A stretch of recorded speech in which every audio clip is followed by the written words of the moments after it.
La CENI et l'ONIP défendent leurs responsabilités. Kabila, les élections sont incontournables, incroyables, mais c'est pourtant une réalité. Le cabinet du chef de l'État se vide. Et enfin, Kabila à la communauté internationale. Conseil, oui. Injonction, non. Mesdames, Messieurs, voilà tout pour les titres. Bienvenue à cette revue de presse.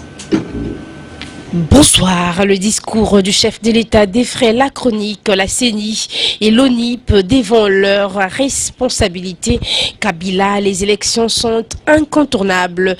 Dans son discours sur l'état de la nation devant le Congrès, Joseph Kabila, après avoir fait le tour d'horizon, a annoncé que toutes les élections prévues par les lois auront lieu conformément aux dispositions que prendra la CENI. Parce que les élections sont devenues incontournables en RDC pour accéder aux plus hautes charges de l'État. Quand s'interroge le journal et d'y répondre, le voile sera levé à la session parlementaire extraordinaire de janvier 2015. Après l'examen et adoption de lois essentielles, renseigne le journal. Parallèlement, le président de la République a lancé une mise en garde à toutes les personnalités étrangères qui s'auto-invitent dans les débats électoraux en RDC. Au gouvernement de cohésion nationale, il a rappelé l'essentiel de ses missions, à savoir la consolidation de la paix, la restauration de l'autorité de l'État et l'application des résolutions des concertations nationales, la poursuite du processus de la décentralisation, l'organisation des élections, l'amélioration des conditions sociales des populations et la poursuite du vaste et ambitieux programme de la reconstruction nationale au travers de la révolution de la modernité. Dans une autre colonne, le journal écrit « Pas de crise politique ». Dans son discours, Joseph Kabila a indirectement fait allusion aux multiples demandes de dialogue formulées par les opposants. À ce propos, il a souligné que la RD Congo ne vit pas une crise politique. Toutes les institutions fonctionnent le plus normalement du monde. La crise dont parlent certains acteurs politiques n'existe que dans leur tête, renchérit le journal. Oui, qui plus, si jamais une crise politique surgissait, les Congolais ont collectivement assez de sagesse pour régler leurs différends. Point ne besoin de recourir instamment à l'étranger qui divise les Congolais pour mieux régner.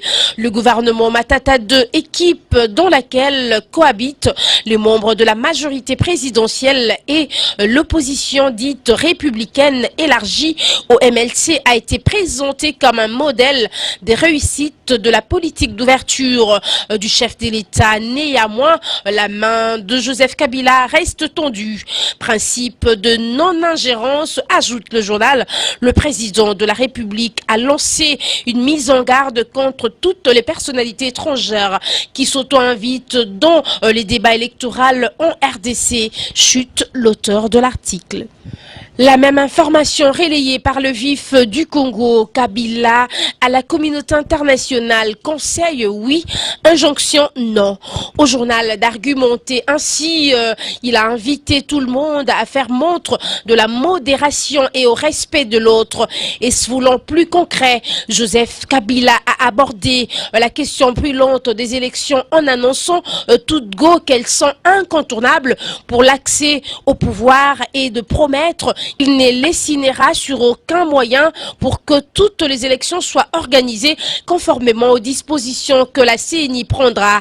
Il a donc évoqué l'effervescence qui, depuis plus d'un an, agite une partie aussi bien de la classe politique congolaise que de la communauté internationale à propos du processus électoral. Pour dire aux acteurs politiques congolais, de quelque bord qu'ils soient, qu'on peut contester le moment choisi ou les arguments à développer, mais non leur droit de susciter ou d'entretenir des débats sur les questions d'intérêt national. Faisons certainement allusion au débat sur la révision ou pas de la Constitution en bon patriote et nationaliste. Joseph Kabila s'est par ailleurs interrogé sur son auto-invitation dans les débats internes à la RDC. Des personnalités non congolaises, aussi bien intentionnées soient-elles, avant de stigmatiser la tendance fort remarqué de certaines compatriotes à en appeler systématiquement à l'étranger pour régler les différends entre Congolais, comme si dans ces pays, nous n'avions pas assez de sagesse et de maturité. La tendance fort remarquée de certains compatriotes à en appeler systématiquement à l'étranger pour régler les différends entre Congolais, comme si dans ces pays nous n'avions pas assez de sagesse et de maturité pour les faire nous-mêmes.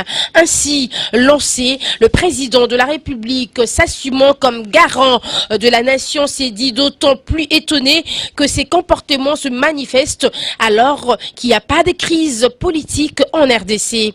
Dans une autre colonne, le journal ajoute, c'est alors qu'il rappellera que sa main a toujours été restée tendue avant de prévenir que le peuple congolais n'est pas n'importe quel peuple.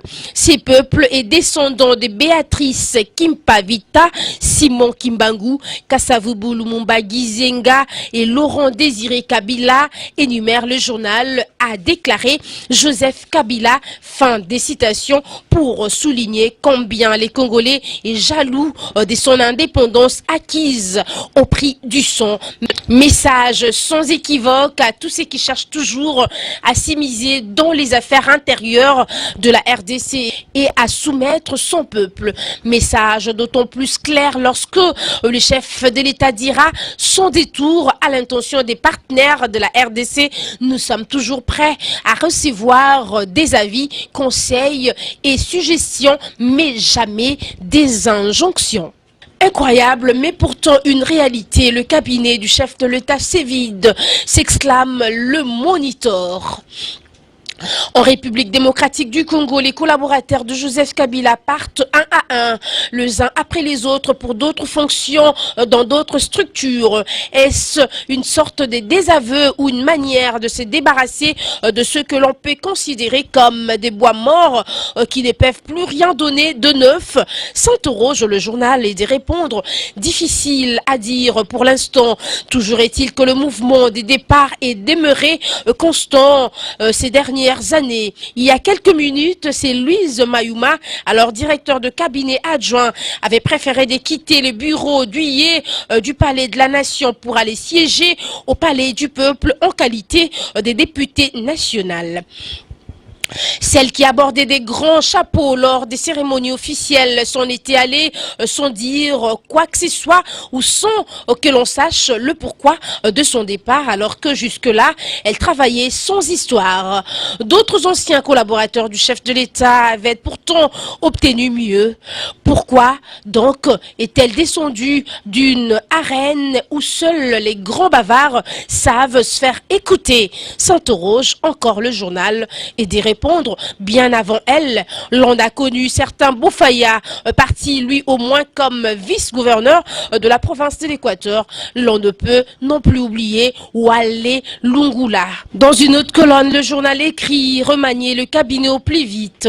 À la suite de la mise sur pied du gouvernement de cohésion nationale dont les réactions en sens divers continuent d'être enregistrées jusqu'à présent.